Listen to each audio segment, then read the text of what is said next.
যেখানে রাতের ভয় সেখানেই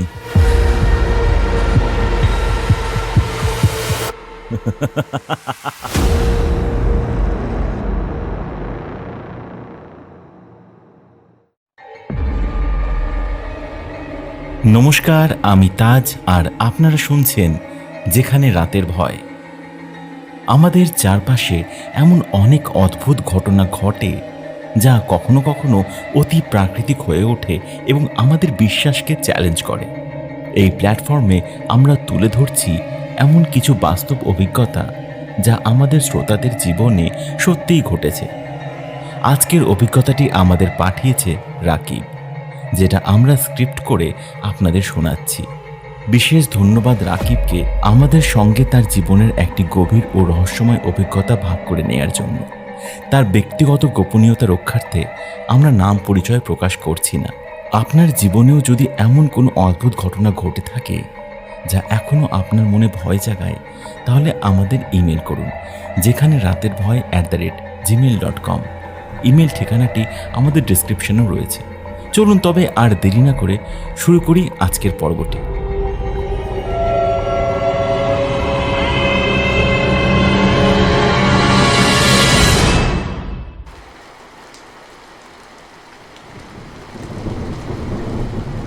ঘুমটা হঠাৎ ভেঙে গেল। বুঝতে পারছি বাইরে বৃষ্টি হচ্ছে, কিন্তু আরেকটা বিষয় খেয়াল করেই থমকে গেলাম। কেউ যেন বাড়ির উঠান থেকে আমার নাম ধরে ডাকছে। মুহূর্তের মধ্যেই যেন ঘুমের ঘোরটা কেটে গেল। তখন বুঝতে পারলাম বাইরে রহিমের গলা। কিন্তু এত রাতে রহিম ডাকছে কেন? তাহলে নিশ্চয়ই মাছ ধরার জন্য ডাকছে। বৃষ্টির মধ্যে বিলে জাল ফেললে ভালো মাছ উঠবে, তাই হয়তোবা রহিমই এসেছে আমায় নিয়ে যেতে। ধীরে ধীরে বিছানা ছেড়ে উঠে দাঁড়ালাম। পরনের লুঙ্গিটা ঠিক করে নিলাম। বিছানায় গভীর ঘুমে মগ্ন আছে আমার 7 বছরের কন্যা নূরজাহান। আমার স্ত্রীর উদ্দেশ্যে হালকা গলায় ডাক দিলাম, ইতি, ইতি, উঠে দরজাটা লাগাও, মাছ ধরতে যাচ্ছি। উঠানে এসে দেখি রহিম বৃষ্টির মধ্যে উঠানে দাঁড়িয়ে আছে। রহিমকে দেখতে পেয়ে আমি বলে উঠলাম, ভালো হয়েছে এসেছিস, এই বৃষ্টির মধ্যে আশা করছি ভালোই মাছ পাবো বল। রহিম মনে মনে কি যেন ভাবছিল। আমার কথা শুনে বলল, এই দেরি না করে তাড়াতাড়ি চল বিলের দিকে। আমিও দেরি না করে পা চালালাম বিলের দিকে। কিছু দূর যেতেই হঠাৎ আমাদের গ্রামের পরিচিত কয়েকটা কুকুর পথ আটকে দাঁড়ালো। মুহূর্তের মধ্যেই কুকুরগুলো বেশ হিংস্র ভঙ্গিতে আমাদের দিকে তাকিয়ে ডাকতে লাগলো। আমি উত্তেজিত হয়ে বললাম, এই শালারা সর এখান থেকে, রাস্তা ছাড়। আমার তাড়ানোর পরও কুকুরগুলো রাস্তা ছাড়ল না। আমি আবার কিছু বলতে যাব, ঠিক তখনই রহিম হাত উঠিয়ে কুকুরগুলোর দিকে তাকিয়ে কি যেন একটা বলল, আর কুকুরগুলো সঙ্গে সঙ্গে দৌড়ে নিজের জায়গা ছেড়ে পালালো। আমি অবাক হয়ে দাঁড়িয়ে রইলাম। রহিম বলল, কি এভাবে দাঁড়িয়ে থাকবি নাকি? তাড়াতাড়ি চল, বৃষ্টি কমে গেলে আর ভালো মাছ পাওয়া যাবে না। এই বলে রহিম হাঁটতে লাগলো। আমিও হাঁটতে লাগলাম রহিমের পিছু পিছু। গ্রামের মাটির রাস্তা ধরে প্রায় অনেকক্ষণ হেঁটে বিলের কাছে এসে পৌঁছলাম। বৃষ্টি এতক্ষণে কমার জায়গায় আরো দ্বিগুণ বাড়ল। বাতাসের গতিও যেন বাড়ছে মুহূর্তে মুহূর্তে। আর আমি কিছুক্ষণ অবাক হয়ে দাঁড়িয়েছিলাম বিলের দিকে। বিলের অবস্থা দেখে মনে হচ্ছে জালে মাছ আজকে ভালোই উঠবে। কিছু মুহূর্ত পর আমি আর রহিম ঘাটে বাঁধা নৌকাটা নিয়ে বিলের মধ্যে নেমে পড়লাম। কি মনে হয় আজকে একটা বড় ইলিশ মাছ পাবো? রহিমের কথা শুনে আমি একটু হাসলাম। তারপর বললাম, এই বিলে ইলিশ মাছ? কি তুই এই বিলে ইলিশ মাছ কি তুই বানাবি? রহিম কোনো উত্তর দিল না আমার কথা, কোনো অঙ্গি ভঙ্গিও দেখালো না। কিছুক্ষণ পর জালটা ছুঁড়ে মারলাম বিলে, কিন্তু জালটা উঠানোর পর বেশ হতাশ হলাম। জালে কয়েকটা লতা পাতা ছাড়া কোনো মাছই উঠল না। রহিম বলল, এই জায়গায় জাল ফেলিস না, নৌকাটা আরেকটু সামনের দিকে নিই, তারপর ফেল। নৌকাটা আরেকটু সামনের দিকে নিয়ে গেল। আমি আবার জাল ফেললাম। এবার জালটা বেশ ভারী মনে হলো। আমি ধীরে ধীরে তুলতে লাগলাম।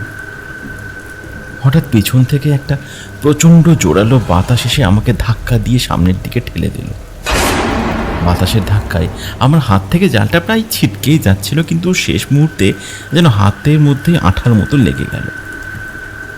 আমি পিছনে তাকালাম আর বেশ অবাক হয়ে রহিমকে বললাম, এই কী ছিল রে? ওটা ওটা বাতাস ছিল? রহিম যেন একটুও চমকালো না। সে আমায় বলল, ও কিছু না, তুই জাল ওঠা, তাড়াতাড়ি জাল ওঠা। রহিমের কথায় আমি এবার কিছুটা রেগে গেলাম, তাই বললাম, হ্যাঁ উঠাচ্ছি উঠাচ্ছি, এমন ভান করছিস কেন যেন কিছুই হয়নি? আমি জাল তুলতে লাগলাম। জালটা যখন পুরোপুরি ওঠানো শেষ, আমার চোখ তখন কপালে উঠে গেল। এ কি দেখছি আমি? জালে অনেক মাছ, আর স্পষ্ট দেখতে পাচ্ছি একটা লাল রঙের কাঠের বাক্স উঠেছে জালে। আমি রহিমকে কিছু বলার আগেই রহিম আমাকে বলল, এটা কি উঠেছে তোর জালে? আমি বললাম, বুঝতে পারছি না, তবে এটার ভিতরে কোনো গুপ্তধন থাকলে ভালো হবে। এই বলে আমি বাক্সটা জাল থেকে বের করে হাতে নিলাম। ভালোভাবে লক্ষ্য করতেই দেখতে পেলাম বাক্সটার মাথায় একটা ছোট্ট তালা লুকানো। কিন্তু অবাক করা ব্যাপার, বাক্সটার ভেতর থেকে কিসের যেন একটা শব্দ আসছে। আমি বাক্সটা আমার কানের কাছে এনে শব্দটা শোনার চেষ্টা করলাম। পর মুহূর্তেই বাক্সের ভেতর থেকে আসা একটা কণ্ঠস্বর আমার কানে আসতেই আমি আতঙ্কে চিৎকার করে বিলে ফেলে দিলাম। তাড়াহুড়ো করে নৌকার বৈঠাটা হাতে নিয়ে বাড়ির দিকে যেতে লাগলাম। ভয়ে আতঙ্কে আমার হাত যেন নৌকা বাইতে চাইছে না। আওয়াজটা কি ঠিক শুনেছিলাম, নাকি আমার কোথাও ভুল ছিল? হঠাৎ আরেকটা বিষয় মনে হতেই আমার বুকে আরেকটা ভয়ের ঘণ্টা বাজল। রহিমের কোনো সারা শব্দ নেই কেন? অবাক করা ব্যাপার, নৌকার কোথাও রহিম নেই।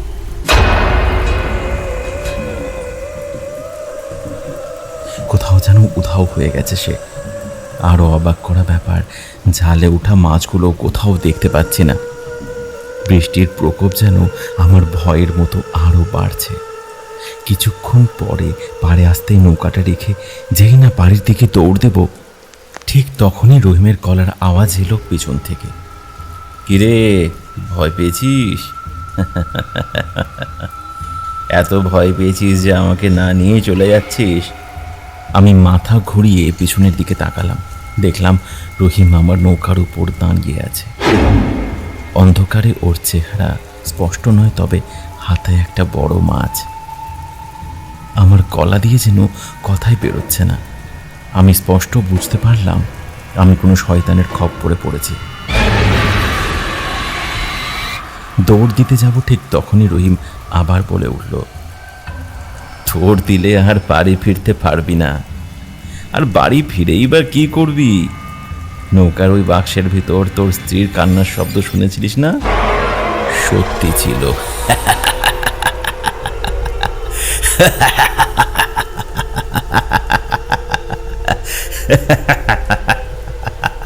এইটা বলেই রহিম জোরে একটা ভয়ানক হাসি দিয়ে উঠল। তারপর হাতে থাকা কাঁচা মাছটাকে কামড়ে খেতে লাগলো। আমার ধৈর্য সহ্য সব যেন হারিয়ে গেছে। আমি একটা দৌড় দিলাম বাড়ির দিকে। কিছুক্ষণ দাঁড়িয়ে কি মনে করে পিছনে তাকাতেই যা দেখলাম, তাতে আতঙ্কে আমার মুখ দিয়ে চিৎকার বেরিয়ে এলো। রহিম আমার পিছনে দৌড়ে আসছে, আর তার মুখে সেই কাঁচা মাছটা রয়েছে। আমি আরও জোরে দৌড়াতে লাগলাম। অনেকক্ষণ দৌড়ানোর পর হঠাৎ এক জায়গায় হাঁপিয়ে থেমে যায়। আশেপাশে ভালোভাবে লক্ষ্য করতেই ভয়ে উচ্চ শব্দে কান্নায় ভেঙে পড়লাম। আমি এখনো বিলের পাড়ে দাঁড়িয়ে আছি। পিছনে আবার রহিমের গলা শুনে গেল, বলেছিলাম না দৌড় দিলে বাড়ি ফিরতে পারবি না। তোকে একটা সত্যি কথা বলি, শোন, তোর স্ত্রী বেশি দিন বাঁচবে না, খুব তাড়াতাড়ি মরবে।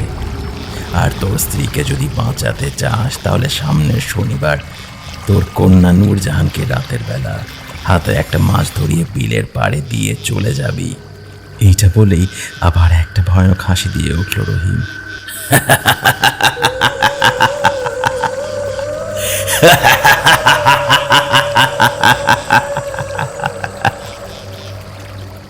আমি আকাশের দিকে তাকিয়ে একটা জোরে চিৎকার করে আবার দৌড়াতে লাগলাম।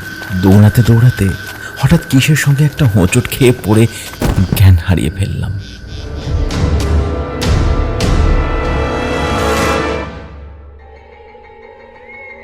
এই ছিল রাকিবের জীবনে ঘটে যাওয়া সেই রহস্যময় ভৌতিক ঘটনা। আজকের স্ক্রিপ্টিংয়ে ছিলেন আসিফ, গল্প পাঠে আমি তাজ এবং ব্যাকগ্রাউন্ড মিউজিকে ছিলেন অভিষেক। আপনার কেমন লাগলো গল্পটি জানাতে ভুলবেন না কমেন্টে।